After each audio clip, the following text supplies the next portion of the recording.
Perfect. Um, as usual, let's talk market.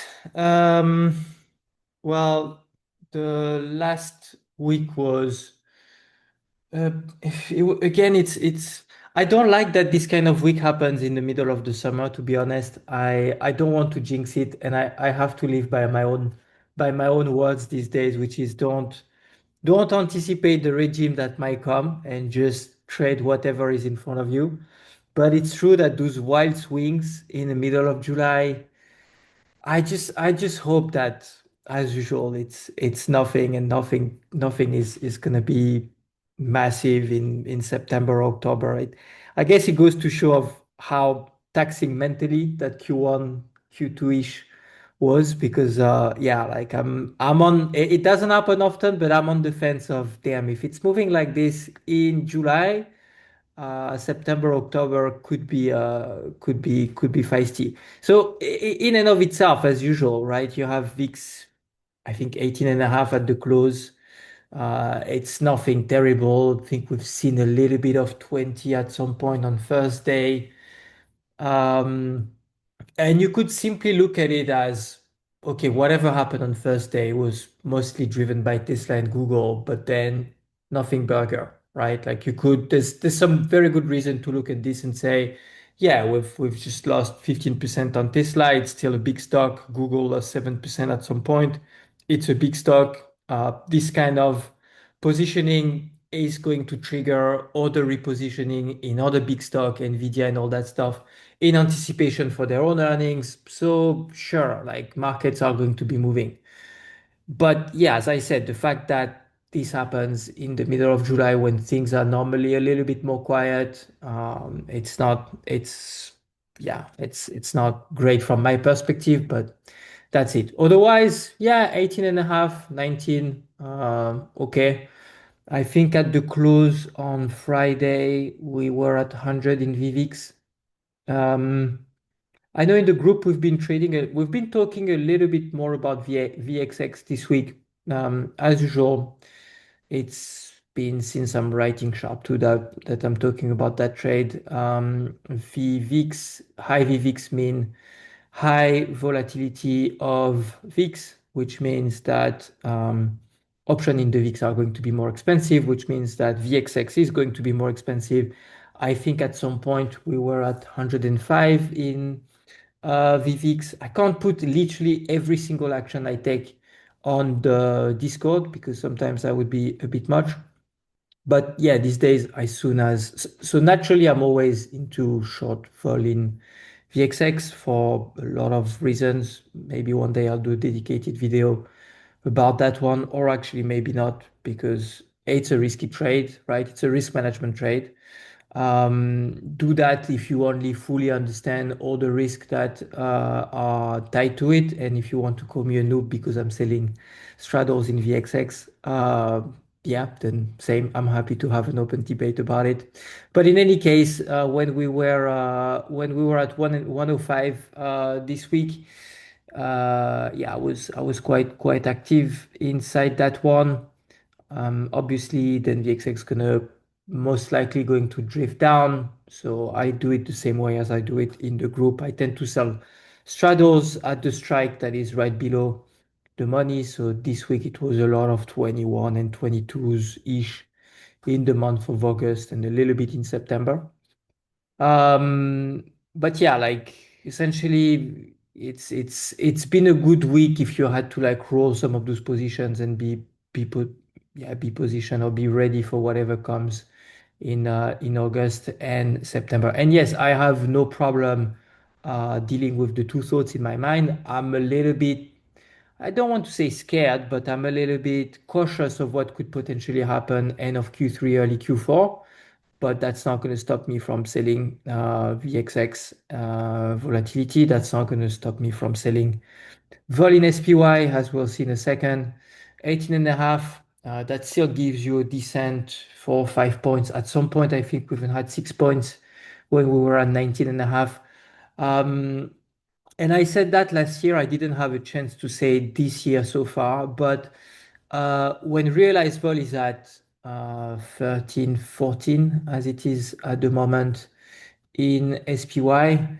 6 points VRP. So if you manage to sell, if you manage to go sell your straddles, even if you sell strongholds,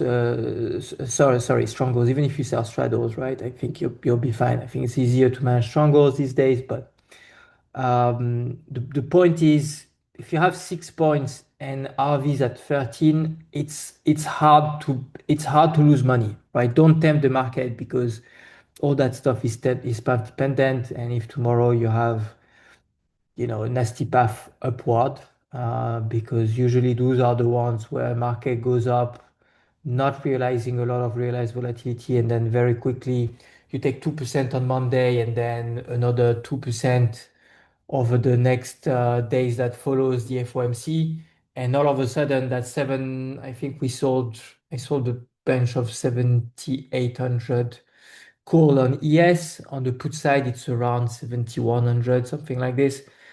Yeah, all of a sudden you don't realize a lot of volatility, but because you don't delta hedge your calls on your calls of your strongholds, they start to be a bit challenged, and yeah, you're basically not even being hit by variance in that case, but just by the path that the underlying is taking, right? We trade the volatility space, but if you don't delta hedge, you could be victim of the path, and yeah, that's something to take into consideration.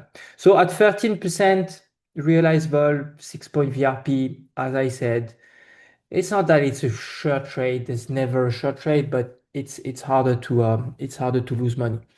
That said, for most of the week, and you could feel it overall, it was our regime were basically detecting a little bit of stress, right? The main reasons are, well, that big gap down on Thursday. Was it Thursday? Oh, no, it was Wednesday, I think. On Wednesday, then you had like a big reversal. No, it was Thursday, and then the big reversal was on Friday, right? When we started fairly decent, then went up, then went back down. Like realized volatility it's been higher, right? In and of itself, 15 on Friday it's not something to, note on a notepad and say, oh my God, I need to remember that session because something terrible happened. But like again, it's more what happens throughout the day that for me are something we want to pay attention to. But otherwise, as I was saying, you put yourself at 30 days, you manage to get 6 points, even if yeah, right now that's about one Z score. Even if you don't Z score it, 6 point VRP when RV is at 13 in SPY, you should be fine. But yeah, keep in mind that we still think Realize is going to go up overall. That's the path that it's taking, going up from 13 back to potentially 15, 16.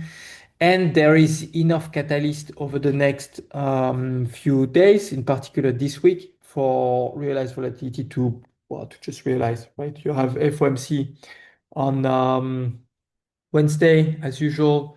You have a few tech earnings again this week. I think it's Amazon, if I'm not mistaken, Amazon and Microsoft.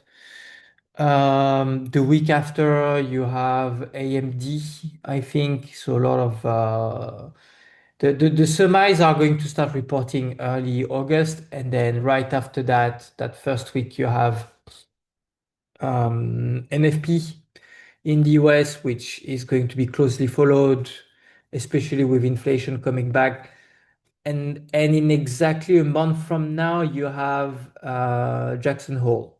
So you have enough stuff over the next 30 days for people to buy hedges, and no evident catalyst, but just in anticipation, right? I wouldn't be surprised if I don't know if tomorrow on Monday it's going to be really quiet and stuff, but I wouldn't be surprised if actually we have some continuation of what we saw Thursday and Friday, like a lot of swings, not terrible, but just people rotating.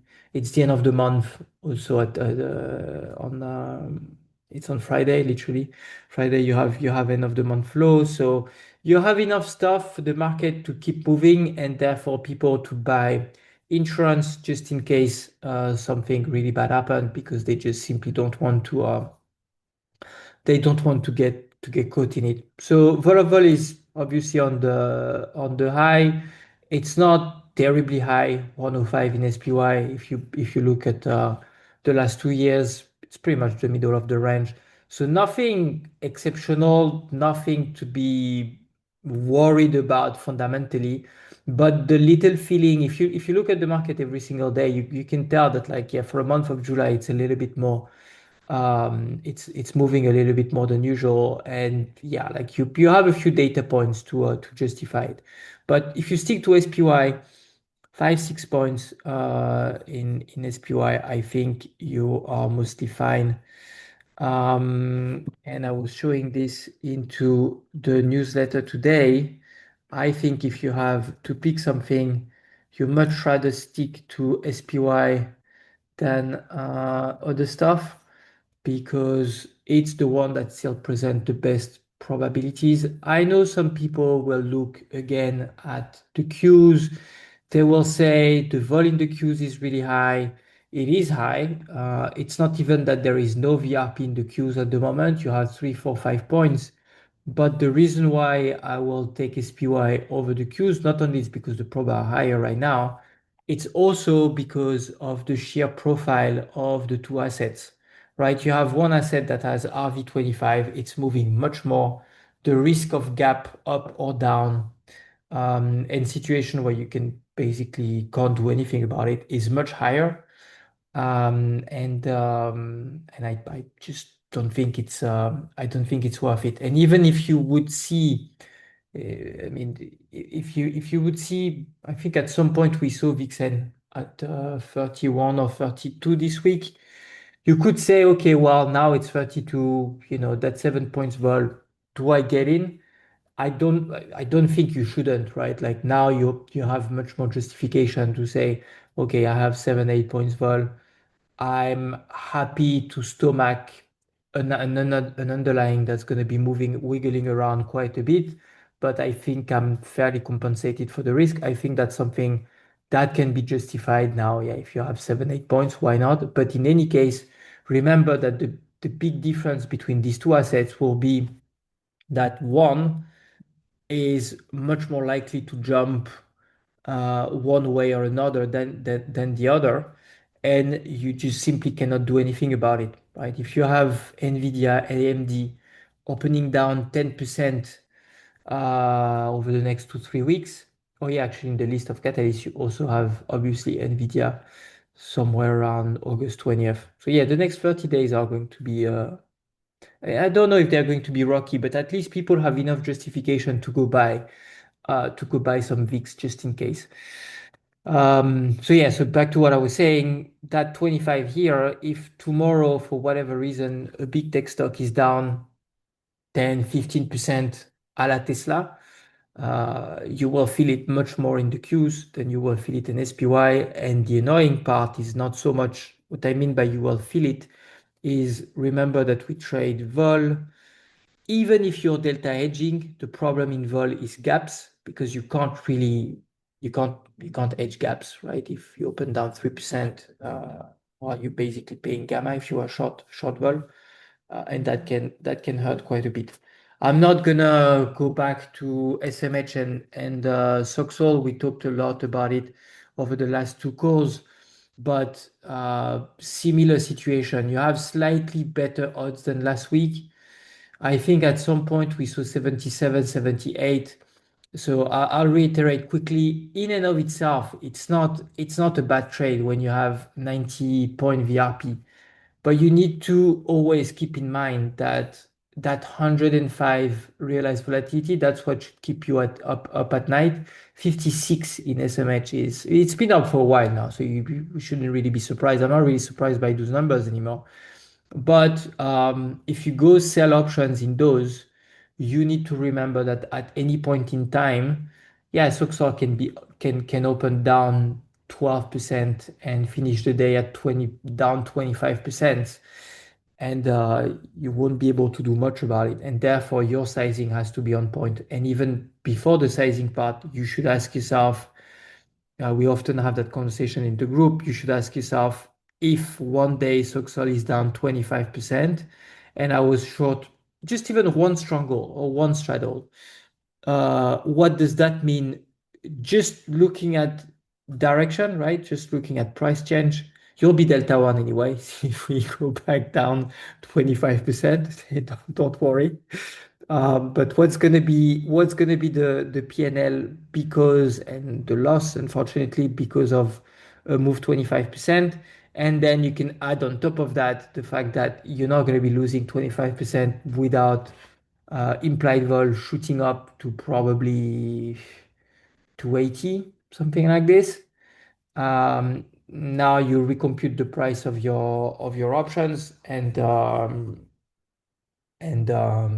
yeah, like you look at the potential loss and you can decide if you're comfortable with it or not. But if you go in Soxol, I know that it's always tempting for retail traders. Vol is high. Let's take the cues. Let's go sell the five delta put and just collect.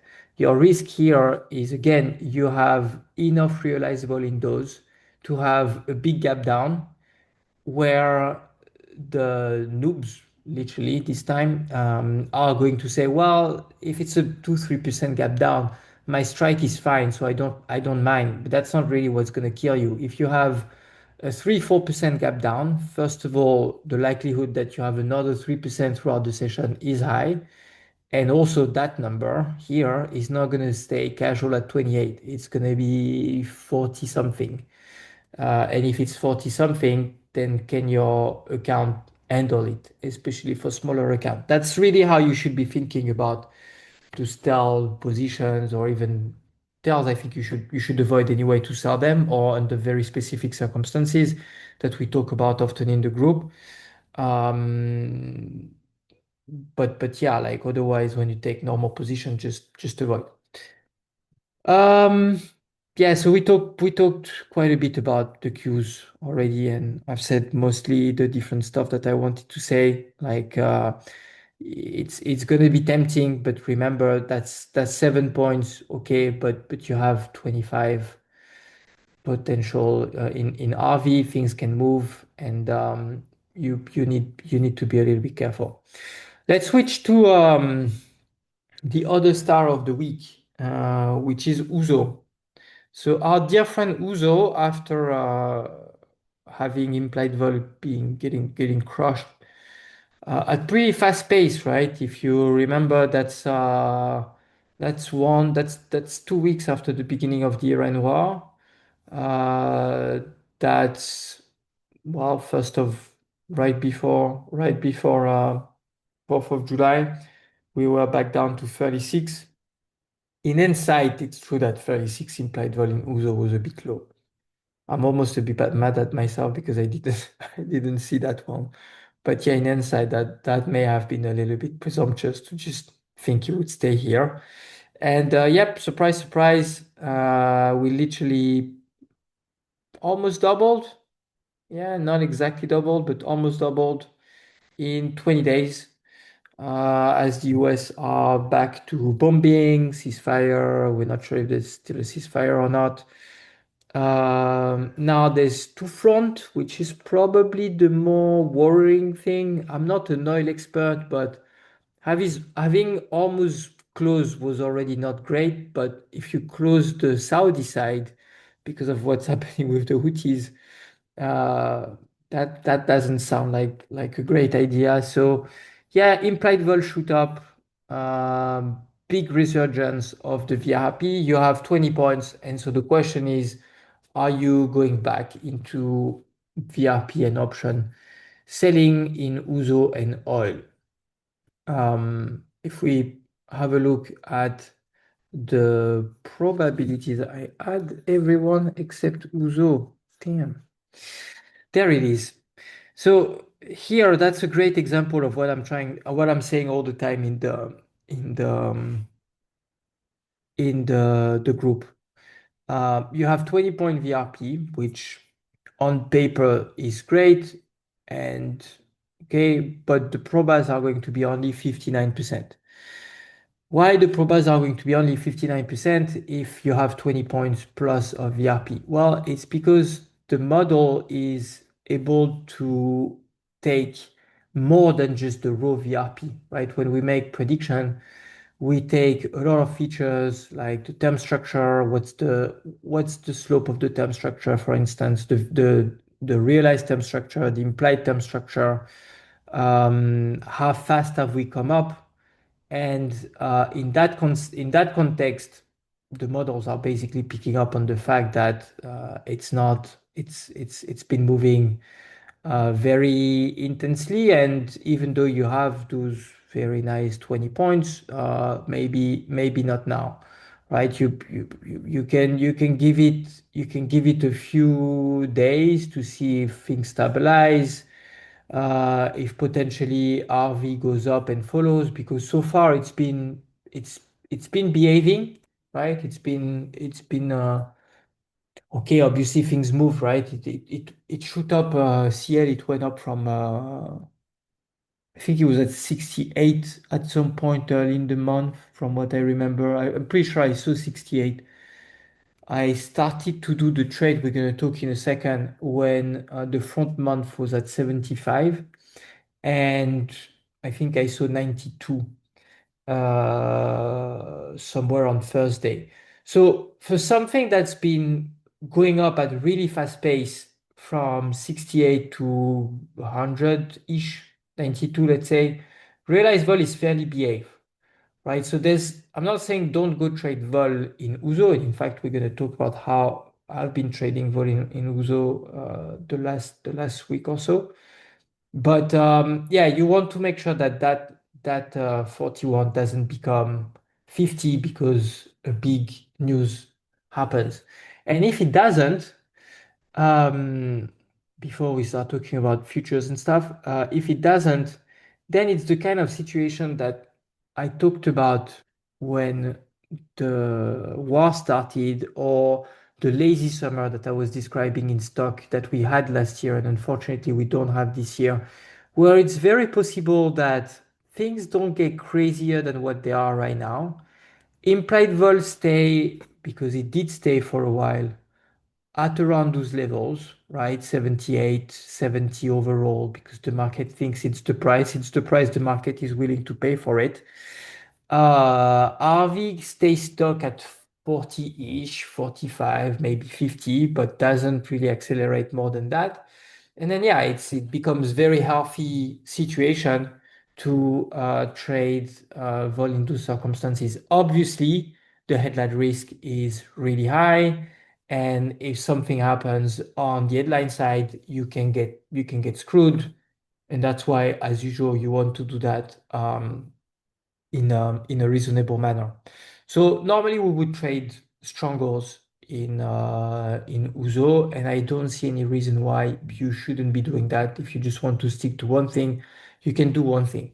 However, I don't talk a lot about term structures and future term structures, but term structures are always very interesting, because basically you know that the future has to converge towards the spot.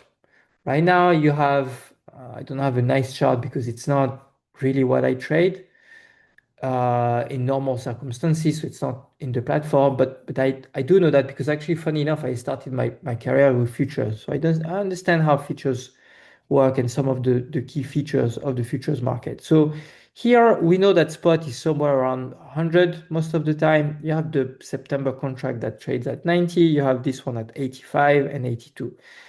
Whatever happens, every day that spot stick at 100, that future has to converge towards the spot. So all of that part of the future term structure is going to be pulled towards the spot that is above, right? Again, the big assumption that we make here is that you don't have another headlines tomorrow that says new ceasefire and the spot goes back down to 80, because then it would be the other way around.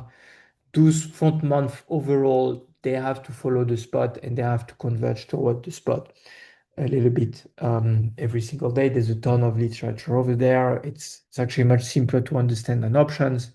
I encourage you to do your homework over there. Now, the regime we're in, it's likely that it's going to stick at around 90-ish, 105, maybe 85, 105, right? So it's most likely that those numbers here are going to converge there. So instead of selling a put and having to potentially manage some weird headline risk where do you really want to be long the future at, sorry, do you really, yeah, do you literally, do you want to be long a future at 82, for instance, when a new headline has come up and now there's a new information in the market and therefore you long 82 when clearly if we come back down to 82 it means that like there is a new resolution in town and maybe it's just going to stick 2 3 weeks but you don't know that in advance and therefore you end up being long when stuff are getting resolved. So the timing is not great.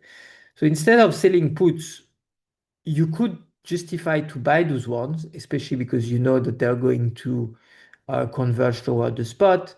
But say you don't want to do that in a reckless manner. So usually you do that with calendars, especially because CL can be an expensive contract. So you buy these ones, right? October. So it's funny the term structure in crude September closes in August. So if you were thinking in equity time, this one has an expiry on August 19, I want to say. I think so. Don't remember the exact date, but August 19. So you don't necessarily need to take this one because this one's going to be moving a lot. But you can take this one and then you hedge with something that's 3 months out. If there is a news or something like this, you're not as exposed if things go down because you're selling that one. You're basically selling a spread. You're probably going to be losing a little bit of money, but it's not going to be as much as if you're just holding that one. And overall, that's your worst case scenario because as long as spot is over above here, then that stuff has to converge toward the spot. Now, that was for the futures. What happens with vol and how do we transform that into a vol trade? Where something's very popular in retail trading culture, and here you have a great situation where you can do that. We know that realized vol is, how much did we say? In the 40s, right? If you sell a 20 delta call at 30 days, you have 35 points VRP, right? It means you're basically selling headline risk, right? It's either there is something crazy that happens tomorrow, and indeed your 20 delta call can happen, or there is nothing crazy that's happening tomorrow, and therefore every day that passes, your call are going to pay you some money. So here you have a situation where on the future side, this stuff is being, that stuff has as act as a magnet and is going to pull the futures towards it as long as it stays here. And here you have something that says as long as nothing crazier than what's going on right now happens, well, those calls are clearly too expensive and I might be selling it. If we were going back into the price space to give a very concrete example, I was selling on Thursday, on Wednesday and Thursday, some calls here that were expiring in, yeah, somewhere August. And strike were 105. I remember selling 106, 105, and I want to say 104. So if you go back into the price space and you think the classical way covered call, right? Like you open Reddit, people talk about covered call. They will say like, yeah, like I'm happy to part ways with the stock if it goes at that level. Well, here the thinking process is pretty much similar, right? If you have something crazy that happens tomorrow in the market and we go at above 105, I'm still pocketing the premium. I'm pretty much long futures. Like, don't worry, these ones are going to go much faster than these ones. They're going to go up much faster than these ones. And yeah, I'll be parting ways with those futures at 105 and be done with it. Your worst case scenario is obviously, as what I was describing earlier on. You have something great that's announced. Uzo, CL oil lose 10, 15%. You are going to keep the premium from your calls, but yeah, you will be losing some money here on your short calendar in the futures. There's some ways to manage, right? The kind of stuff. I shouldn't say that, but yeah, some people will say it's okay to leg. So if you have a top news that comes up, then yeah, why not getting rid of your long leg here and then let that stuff do the work. That's overall, again, like here it's at your own risk because now you're not really hedged anymore. But amongst those three contracts, the riskier, well, it's not really the call because it's covered by the future. The front future to me is potentially the riskier, so you could consider at some point dropping it. And you could always justify that in 6 months. So let's say you are selling this one. So it would be more 3 months, right? You sell that, that would be you would be long January. It would basically be expiring somewhere in December. You could justify that you have enough time in front of you to see if something on the headline side comes up that drives towards a resolution. And if you have a way to just be short futures in the back month, it's not a terrible idea to always be short the back month in anticipation for resolution. It's a much harder position to keep, to be short the front month and hope for a resolution that may not come in the timeline you want, right? You look again at what happened in March and April. Oil stayed up for quite much longer than what President Trump was saying. Ultimately, it ended up going down, but if you were short the back month at the time, you would have had a much better spring, let's say. So yeah, so that's how you can play that one. Sure, if you don't want to overthink, just sell strongholds, but you have a nice attraction, right? It's as if like you had the moon over here, and then like the tide, those contracts are going to be mechanically attracted by the moon. And if something is announced on the bad side, well, you're going to be parting ways with your 20 delta call at 105, 106. Is it a terrible place to part ways with your calls? Or with your futures? I don't think that is. And then if that was the case, you would end up being short some futures somewhere in January 27, February 27. It's obviously not a given that something is announced and that we go back down, but when you see how the first one happened, I don't know. Are we really willing to maybe? I don't know. I don't have an answer. But you have 6 months for these ones to come back to more reasonable level. As usual, if you guys have questions, I'm happy to answer.